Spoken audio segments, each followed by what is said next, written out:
Hi, everyone. Good day. I'm doing this because for certain reasons that um, I, I just want to share things that I like to do something moving forward, like um, uh, like to try things like the food that I ate because recently I was been admitted and I was diagnosed of acute UTI related to um, type 2 diabetes. And super malala na siya. Talagang tumaas. I think yung blood sugar ko about 290, almost 300. So, talagang mataas siya. And that time, nasa hospital ako. And they had to inject me an insulin. I think they injected me 4 times. And as in, yung level ng sugar ko nasa dangerous line siya. And then, bumababa siya sa high, ganun lang siya. So, hindi ko alam how to para bumaba yung blood sugar ko. So, what I did, kasi alam ko, yung blood sugar talaga ay more on food that I intake. And, ayun, during nasa hospital ako, I didn't eat anything. Not, I think they let me do fasting for 12 hours, I think. Pero naka IV naman ako. Ayun nga. So, ito na nga. I'm doing this for my health. So, and when I got home, I already start monitoring my blood sugar. Morning, the lunch after I ate, and then during dinner. So, I really monitor my blood sugar. So, what happened? It didn't really, it go up in a high um, level, and then it goes back to borderline. So, ganun lang siya. Hindi siya nag-dangerous bracket. Only on the high and borderline lang. So, normal.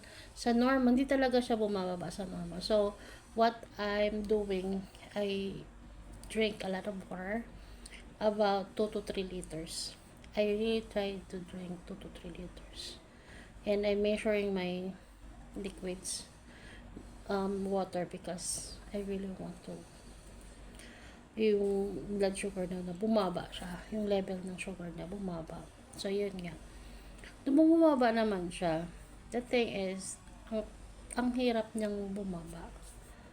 So, yun, kumakain ako. I didn't eat rice na since na-admit ako. So, wala na akong rice. So, ang kinakain ko na lang kung anong ulam, yun kinakain ko. Pero, portion-portion lang kasi nga, hindi ako pwedeng kumain ng maraming carbs. Ayun. Ay, eto na. Ayun. So, may nakita akong video na about the Bear Brand Sterilize and gusto kong uminom ng Bear Brand Sterilize. I don't know if bababa siya. Let's see. So, I'm going to take I'm going to measure my blood sugar now. Let's see. okay here. So, wala pa siya. I insert this one. So, makikita natin kung ano pa talaga yung blood sugar ko ngayon. So, the last,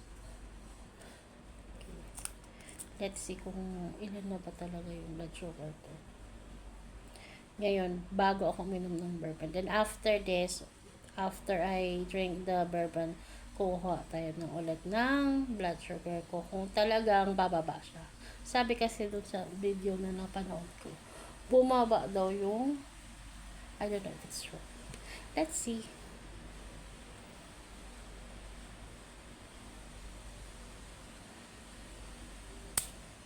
Oh.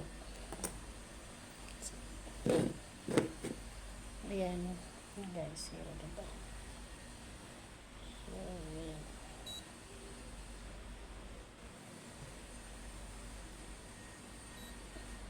Oh.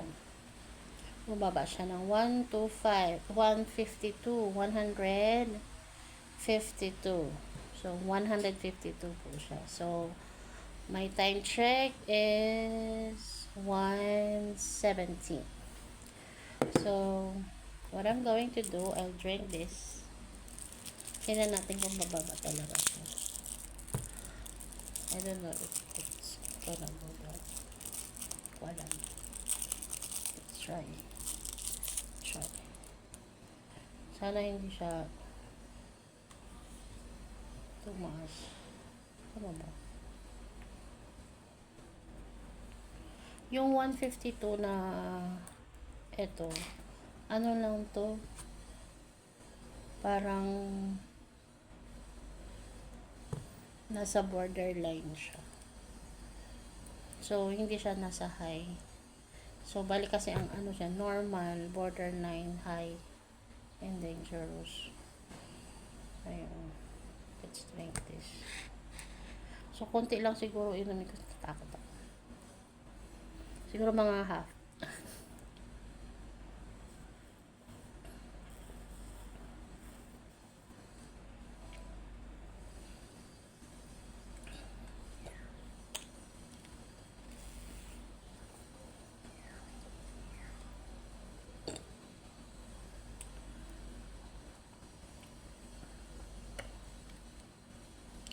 Kalahati na ba?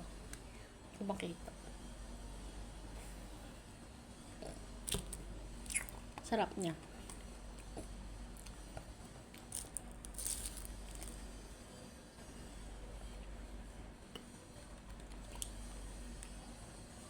Hindi ko siya pwede ubusin kasi masyado nung marami. And then I'll just drink water later.